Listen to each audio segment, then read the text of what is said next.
જામનગરના નવાગામ ખેડ વિસ્તારમાં બનેલા એક બનાવ મુજબ જે ફરિયાદી છે એની એક દુકાન ત્યાં આવેલી હતી અને જે દુકાનમાં તેમની પોતે માલ સામાન લેવા માટે બજાર ગયેલા હોય ત્યારે તેમની સગીર વયની દીકરી જેની ઉંમર આશરે 11 વર્ષ ને 7 મહિના જેટલી છે તે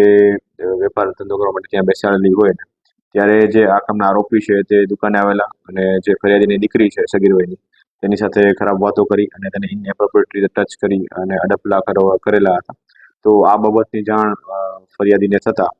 તેના દ્વારા Jamnagar city B division police સ્ટેશનમાં